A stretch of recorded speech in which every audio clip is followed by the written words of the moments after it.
And honestly, it is sometimes hard to suss out the difference between the two. But essentially, if someone is saying, okay, when reading this, maybe I needed more clarity on this. When reading this, I felt like it dragged in this part, but it was okay over here. Mhm. That's a more nuanced approach. That's more indicative of constructive criticism. Welcome to Wish I'd Known Then podcast. I'm Sarah Rosette. And I'm Jamie Albright. And this week on the show we have A.A. Sekhon. We do. And it was really great. It was really great. We talked about a lot about criticism, handling criticism, when to take criticism, when to decide it's not for you. How to recognize constructive criticism and destructive criticism. Yeah. Mm-hmm. Yeah. And writing during dry spells. Yeah. Or being creative during dry spells. And sometimes how your creativity, you just have to keep it going in different ways. It was really interesting, and a lot about historical fiction, because A.A. writes Victorian sort of thriller, mystery, character-driven novels. So we talked a lot about research and finding your market. So it was really good. Yeah, it was. Yeah. We have Book Funnel as a sponsor for this episode. We will talk about them a little bit more. Okay, good. What's been going on with you this week? For me, it has been all revision all the time. That's all I'm doing, trying to get as much done. But with revision, I can't do it 8 hours a day because my brain just can't handle it. So I work intently for a couple of hours and then I'm brain dead. And I'm like, okay, I'm done. I'm mentally and physically exhausted. It's that weird. I'm tired because I use my brain so much. I know. Who knew? Yeah. So basically that's all I've been doing writing-wise. It's not very exciting. But I did get a link from Indie Author Magazine. I did an interview with them recently. Did you see it? Yeah. So that's out. So I'll put a link to that in the show notes. And that was a fun interview. And we talked a lot about just changes in writing career. We talked about the podcast. We talked about the letters. It was a lot of fun. It's so good. What about you? Oh, I'm not physically writing. I'm mentally writing. No, I'm thinking. I got to think. Well, that's an important part of our process. It is. And I wish I could think and write at the same time, but if I do that, I just end up with words I can't use. And I'm not exactly sure what direction I'm going to go. That's another thing. But it's all good. It's all good. Still dealing with the dog. And what else? I guess that's it, really. Just doing that. I feel like one of the kids. I don't do anything during the summer. I'm fortunate that I can do that because I'm not the primary breadwinner, thankfully. Oh, I know something. I've started this thing on TikTok and Instagram. Let's Talk Book Publishing. So if anybody wants to follow me, I'm just doing a weekly unless I come up with something I want to talk about more than that. But just a little thing. It's right now kind of geared towards new authors, but I was sort of thinking I would do all levels. That's great. Kind of cool. Yeah. And what are you talking about for those things? Just like the snippets? first thing I talked about was people worry about, they think too many steps ahead. Like when they're first writing their book, they're just like, I don't know what to do about marketing and I don't know what to do. How do I find a publisher? How do I find an agent? Do I need an agent? Do I need a publisher? All of those things. And really, it can serve as resistance and keep you from writing. It certainly did for me. And so really, you just need to get words on the page. You need a book before you need to finish the book. Yeah. And so that, and then this week I talked about, we don't pay anyone to publish our books. We don't pay anyone to publish books. You don't have to. No. Even if you go with a traditional publisher, you should not be paying anything. I talk about that. An agent. Agent, the agent gets paid when they sell your book. The traditional publisher gets paid when they publish your book and the book sells. And all of that is settled up front. Like, that. And things like that, things that a lot of people don't know. And of course, most of our audience already knows those things. That's great. What's it called again? It's called Let's Talk Book Publishing. I've just really been kind of hit with what do I bring? What do I bring to this industry? What do I bring to this industry that I love? And my top 10 strengths are very relational. And I just feel positivity is one of them. And I like to help. And so, I wanted to do that. I think that's perfect for you. And I love that because a lot of the things, it doesn't need to be a whole podcast episode. No. Some things we talk about and we're like, well, that's not really enough for an episode, but for a TikTok, just to explain something simple, that people have questions about, I think that's great. And then one more thing, and this is unlocking a manifestation for anyone who wants to join me on the journey. Yesterday in the Clubhouse room, people have been talking about Publisher Rocket. I'm like, I really don't think I utilize that as well as I should. And so I opened it and I just put in one of my categories that my book, the most recent book, is in.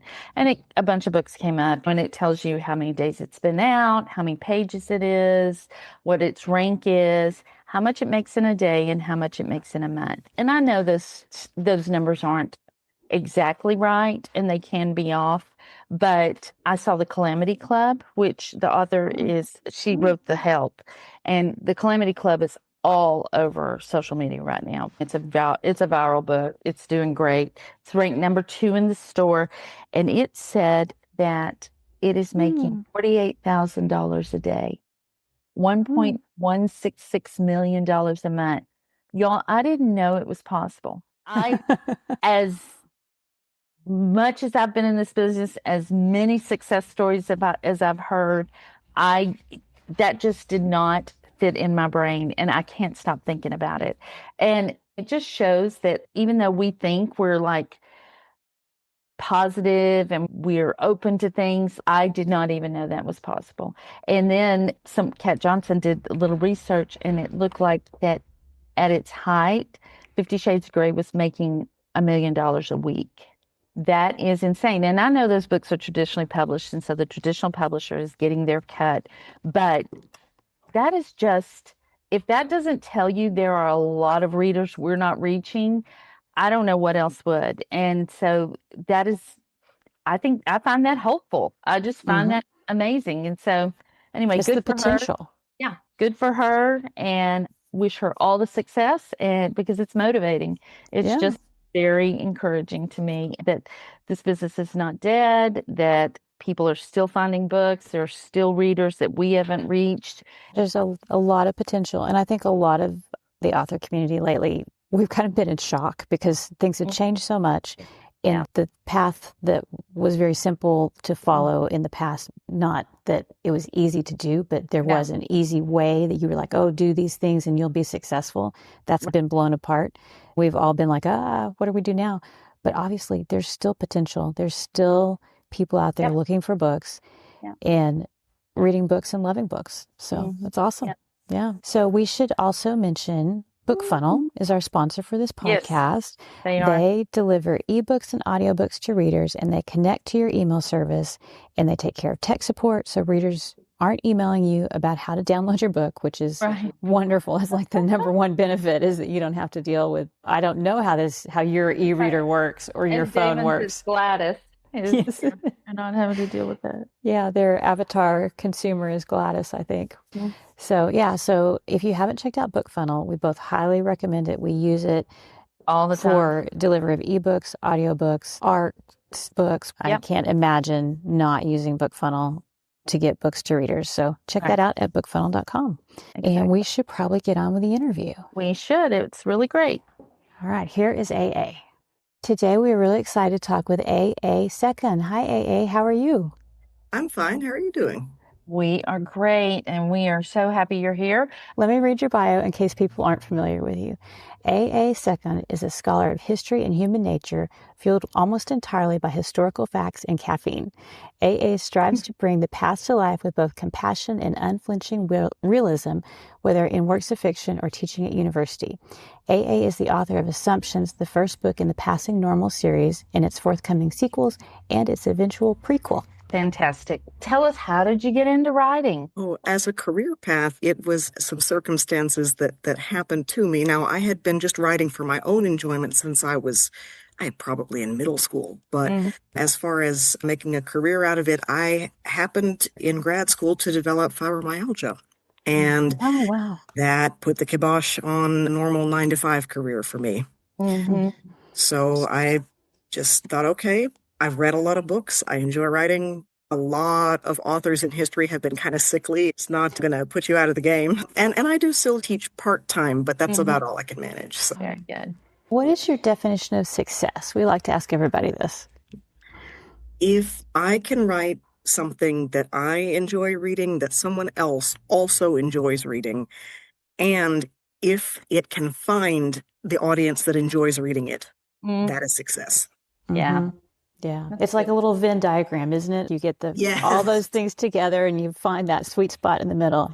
What do you wish you'd known about writing and craft? I wish I had known from the get-go to find a marketing team, get an agent, that sort of thing, because it is a very different skill set to be able to write a book versus being able to market a book. Oh, yes, yes. We both know that very well. Yeah. Yes. As does our audience. Yeah. Yeah. Yeah.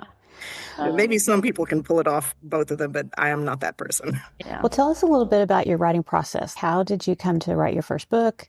And how did you get through that process? Well, sure. For the first book, Assumptions, I had been wanting to write some kind of, historical fiction and or mystery sort of novel. I had wanted to set it in the Victorian era, maybe in the British Isles. And it was actually, funnily enough, on a plane ride back from Japan that the idea came to me, because I had just spent a couple of weeks in Japan and I had witnessed all of this modernity layered over a very let other people save face sort of culture. There are certain protocols that you follow, all of the very strict codes of behavior. And it reminded me, I had heard about the Victorian era with my grandparents talking about their parents talking about it. But it was another thing to witness something somewhat similar in person, just as far as the very strict mores. Yeah. And on the plane ride home, I'm not a person who usually can sleep on flights. So it's sort of that sleep deprived brain. You've got all the ideas churning around, having just had that experience. And I started writing it down on a cheap little notebook from the 100 yen store, which is about like the dollar store. The first line came to me then, and I just went with it. And I had the first few chapters down by the time we landed. Oh, wow. Wow. That's amazing. That's Yeah. amazing. Yeah, Yeah. you came up with a probably higher brow concept than I did on an airplane. I write rom-com and I came up with an idea of a talking cat, a cat with a POV, not a talking cat, a cat with a POV. Well, I was going to say there's highbrow, there's rom-com, it all has its place. Yeah. Oh, yeah. There's an audience for There's everyone. If an you could just audience for everyone. Yeah. just have to have the authors find the audience and vice versa. Yeah. That is true. Yeah. And so speaking of that in marketing, which you had mentioned before, what do you wish you'd known about it? What about it is so challenging to you? For one thing, it is expensive. Yep. And so I tend to save money anyway, but I wish I had started setting aside money specifically for marketing a bit sooner, Right. just to be able to do some things a little sooner than I did. But also just the importance of finding the right fit, like the right marketing team and the people who know their genre, who typically can help you get your book in front of the right audience. That's important. Right. So the fit between the agency or agent, depending, and your work. People are always curious, how did you find your first readers? Because Yeah. that seems to be a hurdle. Once you figure out kind of who your people are, then you can find more of them. But how did you find your first readers? Oh, I started so small. You guys, I started so small. That's how we all start. Yeah. Yeah, the first readers were just some of my friends and family. And then from there, I asked them, hey, if you enjoyed it, could you leave a review on Amazon? Could you do this sort of thing? And then from there, I got in contact with as well the publisher once I had the money for it and said, hey, my publisher is Rowan Vale Books, and they offer a service where they have a pool of readers who volunteer to read books, and you Like can, an art. Yeah. you can pay them for the service. Hey, can you have people leave reviews of my book? You, of course, have no control over what the review will be, so you better hope the readers like your book. But still, it is a way to get reviews. And of course, they could leave a review with that service on Amazon, on Goodreads, and of course, anyone that you personally know or friend of a friend who is willing to leave a review, don't be afraid to ask them. If good, bad, or indifferent, please leave a review. Yeah, and it's often a good idea to put something like if you do an author note at the end of the book, you could say, if you've enjoyed this, I would love it if you would leave a review, and just leave it at that and let them take the initiative. But yeah, it is hard to ask for reviews, but it's something that is very helpful for your book once you can get that going. So yeah, it's a good thing to do. And I do find that readers who do enjoy certain books, or even if they have certain suggestions of could have been improved this way, those readers, they tend to be willing to share their opinion if they feel strongly one way or the other. So Right. as long as you think you may have gotten a reaction from your readers, they'll probably be willing to leave a review, which is a good thing. Yeah. But reviews it's tough. Sarah and I have been doing this a long time, and Sarah longer than me. But I just put out a new book in May. And that book is in a different genre. I made it completely hard for myself. Different genre. I didn't go into Kindle Unlimited. I went wide with that book. And because of that, and then I did NetGalley Co-op and a couple of other review services. NetGalley was another one that I used. Yeah. And I just thought, that's enough. And in the past, I've always had an advanced reader team. Like by day 4 or 5, I've had at least 100 reviews, and then it's gone up from there. I just got, that's been out since May 18th, and I just a week and a half ago hit 100 reviews. It made a big difference not having a group of people lined up to read the book in advance and put a review up. I've been doing this a long time. I know that. And that is, in a lot of ways, a rookie mistake. And I made it. We all do. And it's just tough. It's just tough. If you don't have a real plan for it, it's tough. What are you glad you know now? I am glad that I know that, for one, I needed a marketing team because just when I first started out, I'm from a family of entrepreneurs, and this is sort of the mentality of, oh, I can do that. No, you really can't. Yeah.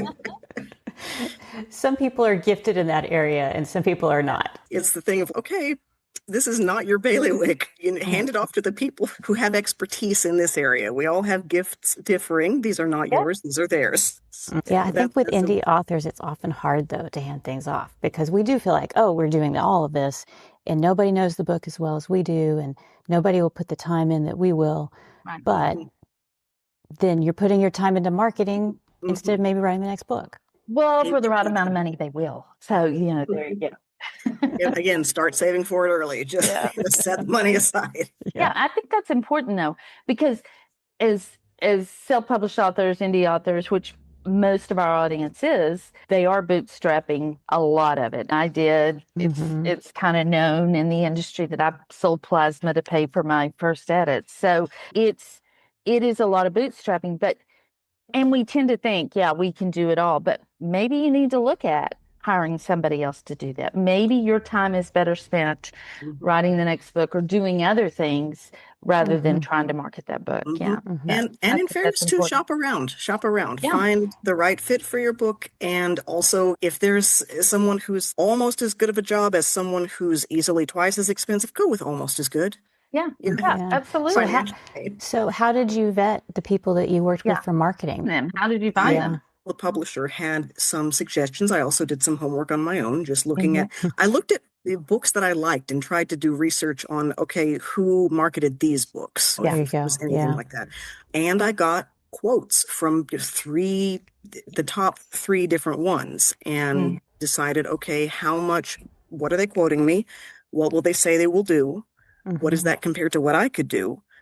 And how much are they charging value for money? So I went with not the top one because that was out of my pay grade, but next best. So I feel like that was, and they did a wonderful job. They were both very good marketing companies. Just because one was more expensive doesn't necessarily mean that it's better than the other one. So I think that's very interesting. And so can you tell us a few things that they did for you? Because most indie authors don't go out and recruit PR or a marketing agency. Sure. So they went through and looked at the genres that my book fell in. They read the book themselves, of course, which is always a good, starting That's a good thing. But they went and saw, okay, what books do we think that this book is similar to?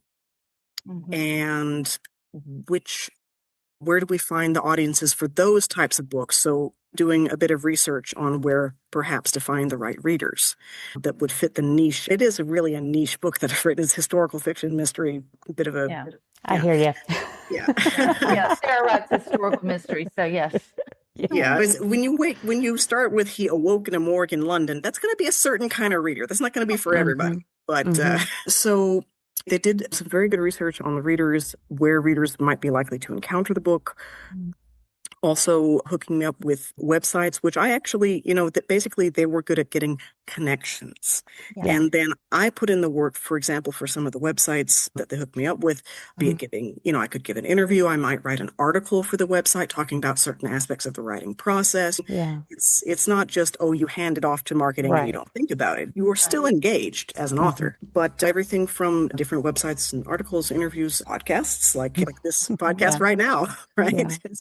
So do you think with your the subject matter of your book and the genre and everything, do you think it helps your academic background career help? Definitely. In a way? Yeah, I would think so. Definitely. You think about things that someone who is perhaps unaware of that history might not even think about. For example, one, of course, all the different social mores that you have learned about, read about, all that sort of thing, which is important for a Victorian novel, but also just the day-to-day living. I would look at the Victorian era as the transition into our more modern era. They did have things like they had the railroads, they had the London Underground, just not like it is today, but the early version of it.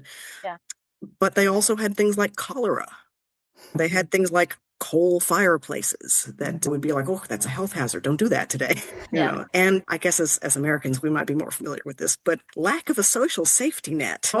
Yeah. Having been over here in Europe for a bit, it's very different. More similarities with the modern day United States and Victorian era England than I do with modern day United States and modern day Europe in some regards. Just as far as the classism and the striving to survive. Yeah. But again, for example, in Victorian era, someone could catch a fever and just die. You've died of scarlet fever. It's sort of what is it, Oregon Trail, you have died of dysentery. Sorry. I've been shocked too, doing historical research about some of the things that, before penicillin, you just did not have the ability to recover like you do now. And then I'm working on a book right now, and I learned about insulin. In the 20s was when that became a thing, where you could get insulin and you could survive, you could live. And so, you think about these things now, and it's just so common to us. You have to completely change your mind frame when you're thinking about your book. Is. Yes. And even things like, we've heard probably in the news about Mitch McConnell. When he was a child, he had polio. That was a thing that was very common during the Victorian era. Polio. Many people were crippled for life because they had polio. And that was just the breaks. That you got polio, now that's your life. Try to survive if you can, rely on your family, hope that your breadwinner in your family doesn't die. You talk about lack of rights. Women didn't have nearly the rights that we have today. There was pick any ism that's negative, racism, classism, sexism, all that. You can see their precedents in the Victorian era. There's a reason we are where we are today. Yeah, absolutely. So those are the things that helped you.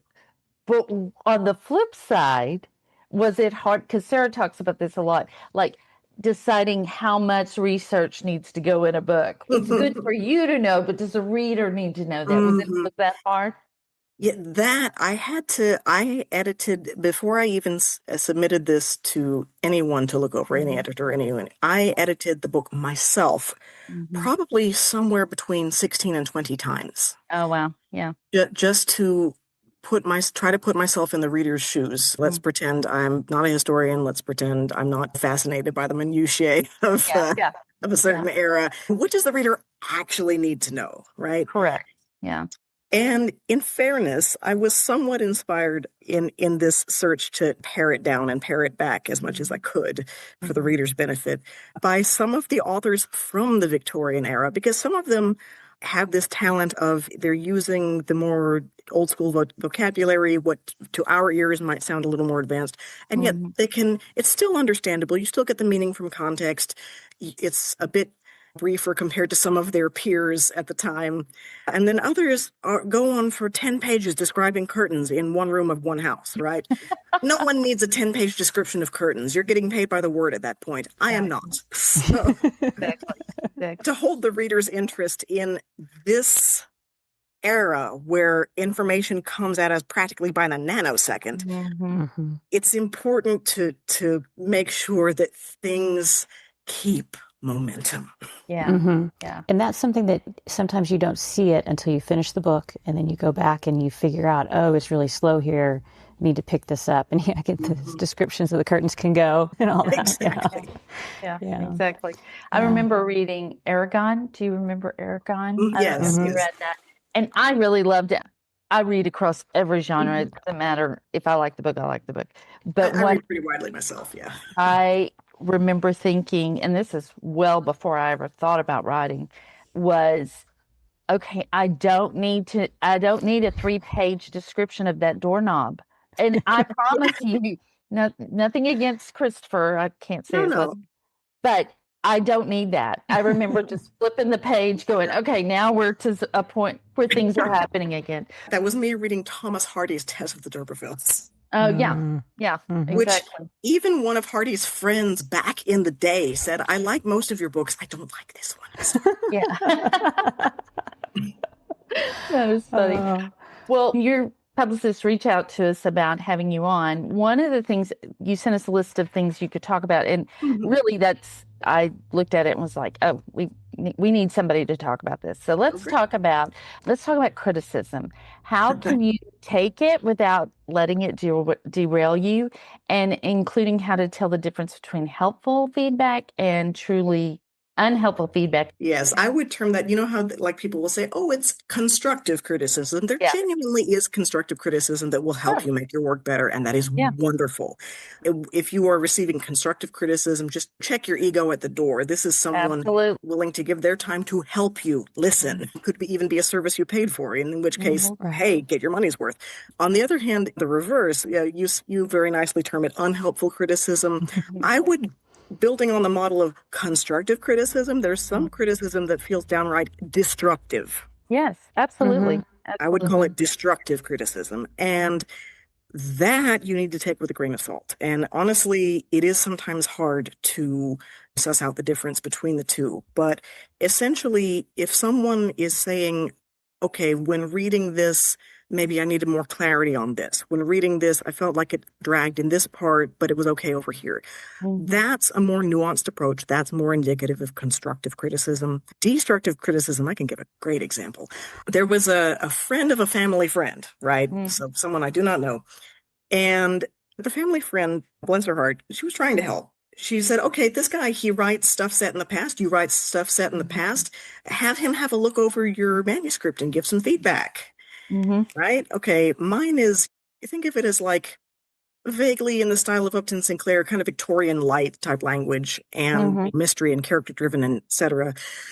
And atmospheric. This guy did write stories set in the past. That was technically true. Yes. But he wrote basically 1920s, 30s detective stories that practically had she was a leggy dame, that kind of genre, but modern day language in it. And this guy, my style of writing was such not his cup of tea that he gave back the manuscript, and there was only one comment in red on the front page, and it said, "It's like you vomit words," with a frowny face, and that was it. Yeah, that's not helpful. That is not helpful. And that is destructive criticism because everybody writes in whatever genre they write in. My book never tried to be a noir detective novel. It's not. There's a bit of mystery, sure, but it's historical fiction, mystery, feel for Victorian times, sort of character-driven thing. And it was at a time where I was debating, should I pursue either getting published or self-publishing or anything? Would anyone actually want to bother to read anything that I wrote? I had, at the time, I was dealing with depression. I had very low self-esteem, and it gutted me to read that, this destructive criticism. But conveniently, I happened to be in the bookstore about a week later, and I picked up a book that was at the time very popular. Now, in deference to that book and that author, because everybody has their audience and their genre, what's for one person is not necessarily for another person. But I picked up that popular book and I started reading it, and I made myself finish the first chapter, and I put the book back on the shelf, content not to read another word of it, and thought, you know what? If this can get published, I can get published. Absolutely. Absolutely. It's the ups and the downs. You have to learn to take it with a grain of salt. If you are struggling with depression, seeking help for depression is also helpful. Let me just put that out there. We're big therapy proponents on this show. Yeah. Yes, we are. I think genre is so important when you ask for feedback, Yes. criticism, feedback, whatever you want to call it, because a person who reads mostly romance is not going to like my books. They're going to be like, "Oh, you need to up the romance." And somebody who reads a thriller is going to say, "Oh, it's kind of boring. You need a ticking clock in there." And you can add those things in the genre I write, but it's the balance that you need for the people that you're trying to reach. So that is so important to think about. Oh, is this person, do they mesh with this type of book? And 100% sometimes you agree. don't find that out until you get the criticism back, and then you have to go, oh, okay, this is not actually helpful. It's really hard. And it is often helpful to look at, okay, my book, what books, obviously every book is different, but what books are already out there that this book might be somewhat similar to? Correct. Look for that and be like, okay, do I know anyone who reads those books? Or if you're with a marketing person, can they find people who like reading those books? Because then maybe they'll like your book too. Yeah. If you do get constructive criticism, it's good criticism, but you don't necessarily agree with it, or it's not fitting where you're wanting this story to go or the character to be. How do you make the determination, you personally, how do you make that determination to accept it and change it, or just stand on your own words and keep it? We all have those times. I try to look at the two things. One, the effect that making the change would have on the story. Like how does this change the trajectory of the story? What else would have to change if this changes? And sometimes that's for the better. Sometimes you wind up going down paths you might not have thought about. Right. But other times you think, okay, no, that actually won't work with this story because I'd be a couple of things. Either I'd be writing myself into a corner, or the main thing to me is this in character for this character. That's the main thing. Somebody could say, oh, I want the character to do this. And I'm thinking that's great. But that character, based on everything going previously, probably wouldn't do that. Now, in a million years. No, because that's just not that character. That's not how they're wired. Now, this other character over here, maybe they could do that. Maybe that could be incorporated somehow, maybe. But I do write character-driven fiction. It has to be internally consistent. And if a character should do something that's not typical of them, but still something that I think they could, under the right circumstances, perhaps do, then there needs to be maybe some reflection by them of, oh my gosh, I can't believe I'm doing this, but I just can't leave it alone. I got to see what that sort of thing. There has to be, you have to make it consistent. It must be consistent. Yeah, you need that sort of transition as they're mulling it over the character themselves sometimes, Another thing was about if you're having a hard time writing, if you're blocked, why practice matters, and maybe it's not necessarily getting down new words. Can you talk about that a little bit? Sure. My own experience, because I am a person due to the fibromyalgia, I have a somewhat compromised immune system. Not as bad as someone going through chemo, but certainly not normal. And during the pandemic, my brain just went into survival mode. It's like, you want to write new creative stuff in that sequel you're working on? Good luck. We're going to think about how many people have died today. Isn't that a cheery? It's not good. So I found myself having to do things to get my brain, if not fully out of survival mode, to just put it on the back burner so it's in the background of the mind and not in the foreground, at least for a certain period during each day. Right? Just need some break. And it could be diving into a series that you like, it be the books or movies. I was always reading. That I could still do. When I finally felt up to writing, I found that I couldn't work on anything that I attached any importance to. My brain was still in survival mode. So I wrote some back and forth stories with friends who also enjoy writing. Silly stuff. It could be like, here's a short story. It's set on Mars. What are we doing this week? You wrote a paragraph. I wrote a paragraph. It's fine. Right. Or even I have a group of friends who enjoy like the D&D style role playing.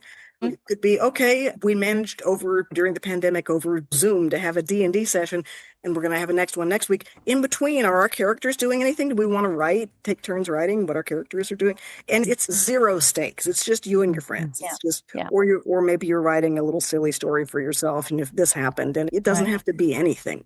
Right. And that is what I think really helped me get through the pandemic, so that when it finally was over, I could get back to actually writing things that I put a little more importance behind. But just saying it doesn't have to be something that's going to go out in the world. It really takes the pressure off, and it lets you probably be creative in a way that you weren't able to be during that time. Because I understand not being able to write during certain times. Certain things happen and you're just not able to write. So, but maybe you aren't working on the great American novel. You're working on this fun little short story that you've never had time to write. Nobody may see, or they may or may never not go out. Yeah. No one has to see this but me. I could live and die and no one would set eyes on it but me.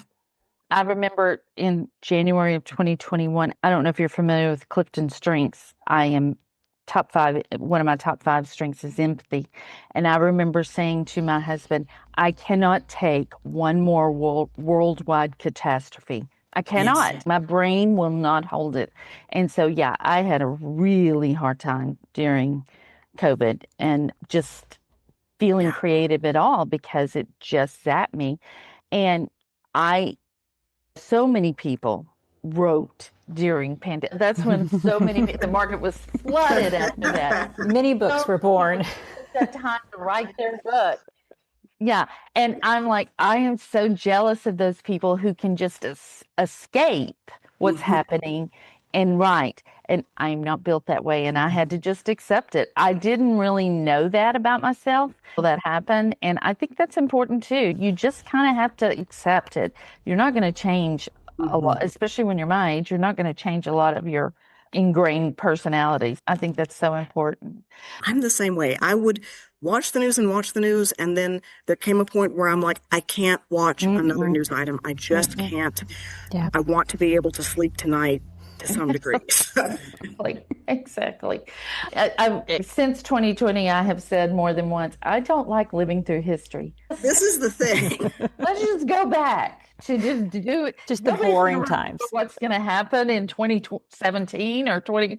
All since 2020, it's like we're living through history, and I don't like it. Well, history has never stopped, and the fact that we ever thought that it did, we, at least as Americans, we were living in the Pax Americana, and frankly, that is over. Yeah. Absolutely. Absolutely. How do you write as if no one is watching so creativity can actually flow? When I first started writing, like I said, those first few chapters on your plane, first book, I never thought that it would see the light of day. I was writing it purely for myself, and I was writing it because, let me see, what was it? There was a piece of writing advice: write the story you wish existed. Yes, I love that. I did that. That was the book I wrote, my first book. Yep. And just do that. Do that. Write it for yourself. Pretend no one else is ever going to see it. When you're writing the rough draft, pretend no one is ever going to see it. This is only for you. You want to write this story because you wish it existed. That's all. That's it. And then later, if you look at it and if you think, oh, somebody might like this, then sure, go ahead, edit. Once you've edited it yourself, maybe see if an actual editor would see what they think of it and go through the whole process. But when you're first writing that initial rough draft, you have to turn your critic off, your inner critic. And that's hard, but it's easy if you write on like a dollar store notebook that you don't think anyone else is going to see. I would get 100 yen store notebook. I'm just writing on a plane because I can't sleep. It's a good way to think about it. It changes your way of thinking. Yeah. And it's hard for our audience. There is we've talked about this before, but there's a frantic energy in the self-publishing, indie publishing sphere because, and I think it's in the trad publishing sphere too, it's just different. But we control everything. So we can control when that next book comes out. We can put a book out faster than once every year or whatever. And so that frantic energy can a lot of the time, interfere with that creativity. And I had to take a break because my sister died. And I vowed when I came back, thank you. I vowed when I came back that I was not going to get caught up in that. That didn't work very well, but I have been able to recognize it and pull back. And so now I'm less frantic than I was right after that book came out. So yeah, it's a real thing. And it really does zap creativity. And I don't really care who you are. I really believe that if that energy is there, it does motivate some people, but I think it really zaps creativity for a lot of people. Honestly, I would agree. It, of course, depends on how the person's wired, but I'm similar to you in that respect. I know I've got listeners going, it doesn't bother me.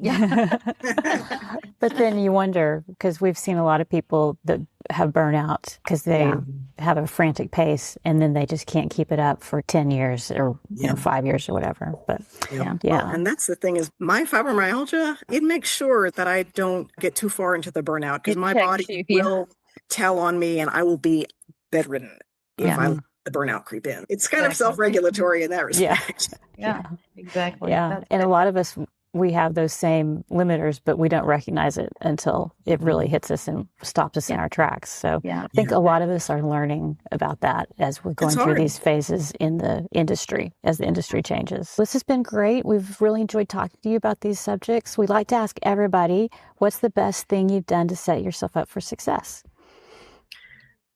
I would say being able, and this is a very hard skill to learn, but being more able over time to be less attached to the bottom line sales figure results and just try to trust the process that the people who need to read the book, it will reach them given time and effort and marketing, and it will happen when it happens. And that's hard. It's so hard, which is why I say I've gotten a little better at it. Not like I've fully turned the corner. But Correct. That's very good. I think it's important for everybody to think about and listen to, enjoying the process rather than the result, looking at the result, just because we try can't to be a little less attached to the result. The only thing we can control is the process. That's all we can do. And you put it out in the world, you let it go. This has been great. Thank you so much. Tell everybody where they can find out more about you and your book and all of that. Sure. Everything from info about the book to all of my social media stuff to where you can order it is at my website is assumptionsbook.wordpress.com. We will have that link in the show notes. And if you want to support the podcast, you can go to wishidknownforwriters.com/support, or you can find us on Substack. And don't forget about Book Funnel. Go check them out. And we will see everybody next week. Bye, everybody. Bye. Bye.